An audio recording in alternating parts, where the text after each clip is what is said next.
Alors, je voudrais maintenant, si vous le voulez bien, que nous passions aux questions du public. Je pense qu'il y a pas mal de sujets qui méritent d'être questionnés. Donc, il y a une question. Oh.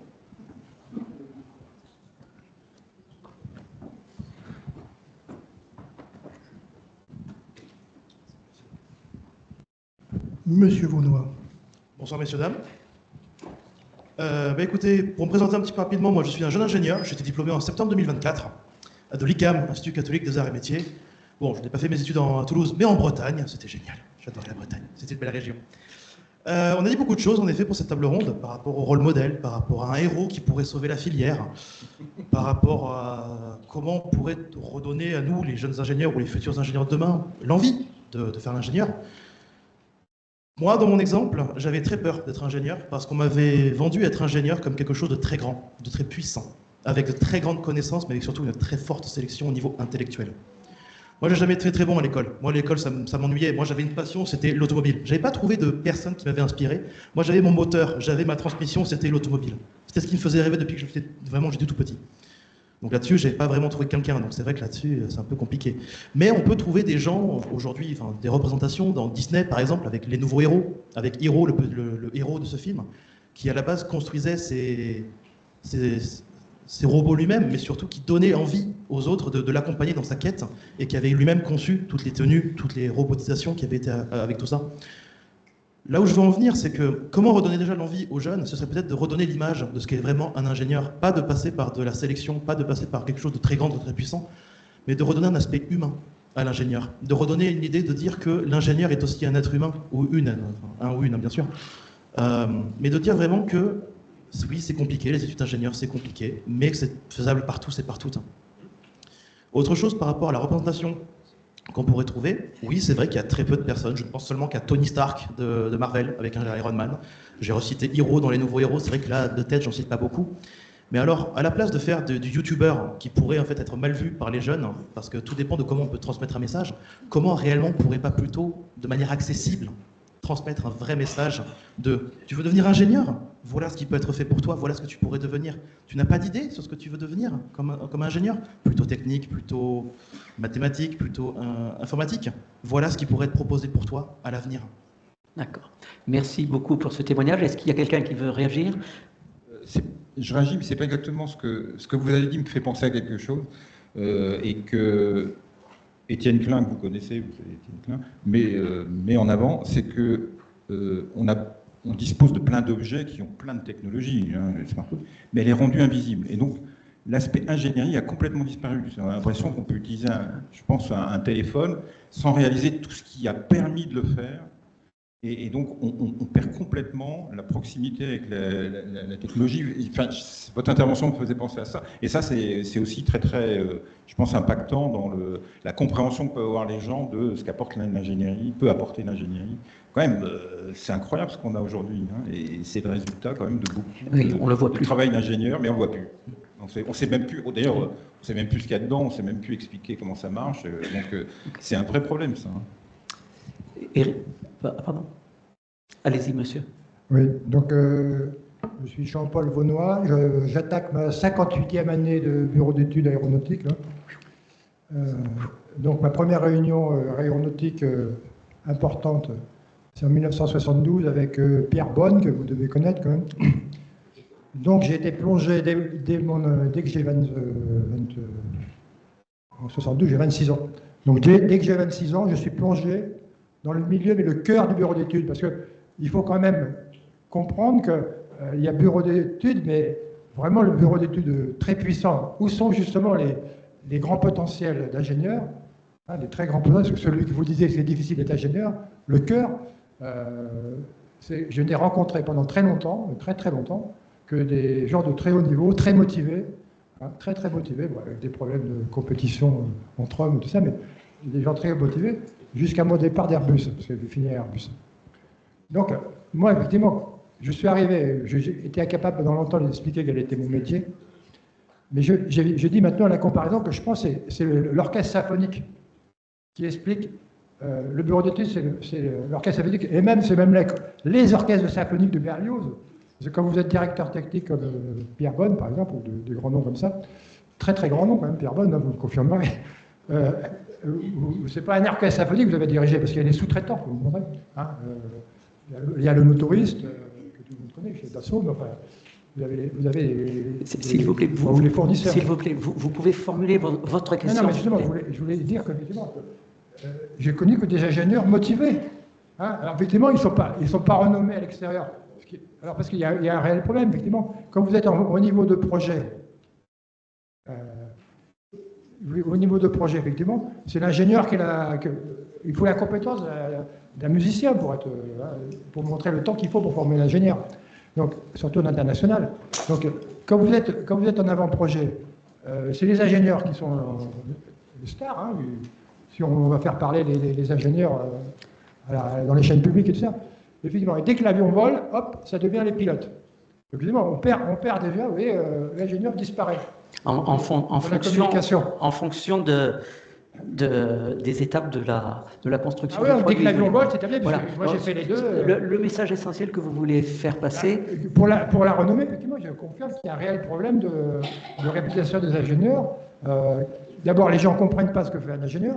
Ils ne comprennent pas, parce que c'est très dur à comprendre. Hein, je dis, leur comparaison avec l'orchestre symphonique me paraît la bonne comparaison. D'accord. Donc, vous pensez, comme ça a été exprimé. Il y a plein de métiers différents dans les métiers d'ingénieur, et comme il y a plein de musiciens différents dans l'orchestre, y compris les chanteurs.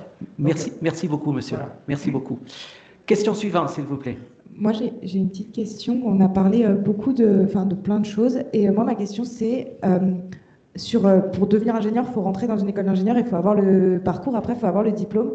À quel point le type de graphique qu'on peut voir là en bas à gauche de l'amphithéâtre, où on voit la multiplicité des voies d'accès et en fait, finalement, un peu le labyrinthe que l'orientation peut être un frein et faire qu'il y a que ça paraît un peu impressionnant en fait. Dire tu peux faire ça ou ça ou ça ou ça et tout ça, ça fait ingénieur. À quel point c'est positif de se dire qu'il y a la prépa intégrée, le BTS, le BUT, il y a tellement de voies. Est-ce que c'est une bonne chose ou est-ce qu'au final c'est un frein? Alors, moi je pense vraiment que c'est une bonne chose justement parce que chacun va pouvoir faire son marché et voir quelle est finalement la voie la plus adaptée à son profil. Donc, et justement, là, c'est très important qu'ils sachent qu'il n'y a pas que la CP de la classe préparatoire aux grandes écoles ou la prépa intégrée, mais qu'il y a des admissions parallèles via une licence, justement. Et là, c'est vraiment important. Et le BUT aussi. Et alors, le BUT, en plus, ce qui est bien aussi par le BUT, c'est qu'on a des profils différents. On peut essayer... On peut le présenter aux élèves de voies technologiques, à des élèves de STI 2D, à des élèves majoritairement STI 2D, puis aussi STL, pour leur dire, vous avez aussi la possibilité, après un BUT, de rentrer dans une école d'ingénieur. Bon, c'est sûr, ça ne sera pas automatique, mais et là, ils voient des perspectives qui s'ouvrent à eux. Et c'est une perspective, ils ne se projettent pas tout de suite en Bac+5, ils se disent, on va aller pas à pas. On avait eu un témoignage que j'avais trouvé très inspirant, décidément, d'un jeune de Bac Pro, donc il n'était pas du tout scolaire, et puis à la fin de la troisième, il aimait regarder les avions voler, c'était sa passion. Et finalement, il a été suffisamment motivé pour être pris en Bac Pro aéronautique. Alors c'est sûr, il est très sélectif pour les Bac Pro, il est très sélectif, mais bon, il a été pris. Mais lui, il se disait, je vais juste aller jusqu'au Bac, je vais y arriver, je vais aller jusqu'au Bac. Et puis finalement, après le Bac, il a dit, pourquoi pas aller, je vais continuer, mais aussi grâce à des professeurs qui l'ont encouragé, qui l'ont dit, mais si tu peux. Et donc après, il est allé en BTS aéronautique, il a été pris, il a eu son BTS en aéronautique, et puis après son BTS aéronautique, il a continué encore plus loin, et il a été pris à Supaéro par voie d'apprentissage. Et maintenant, il vient justement témoigner, et ça, c'est vraiment intéressant, important de voir justement des profils différents, qu'on n'est pas tous hyper bons en maths et physique pour faire une classe préparatoire dans une des plus grandes prépas de France pour après intégrer une école, et justement qu'il y a plein d'écoles d'ingénieurs différents et qu'on n'a pas besoin d'avoir 18 en maths et 18 en physique pour intégrer une super école et après avoir une très belle carrière. Merci beaucoup pour cette réponse et merci pour votre question qui effectivement donne matière à réflexion en disant mais finalement du côté de l'orientation, du côté de l'éducation en général, peut-être y a-t-il des perspectives de simplification pour guider les jeunes qui trouvent que c'est un petit peu le labyrinthe ou la jungle? Alors c'est sans doute des propos à modérer, mais il faut entendre cet avis-là. Bien, merci. Donc nous avons... Pardon, il reste une question, on a le temps, parfait. Bonjour, donc moi je suis professeur justement à l'ENSIA 7. Et donc, une petite remarque, je suis totalement d'accord avec le héros inspirant, ça va parler à certains jeunes. Et puis, il y a à côté aussi. Alors, du coup, je rejoins le témoignage de monsieur, la question de madame également.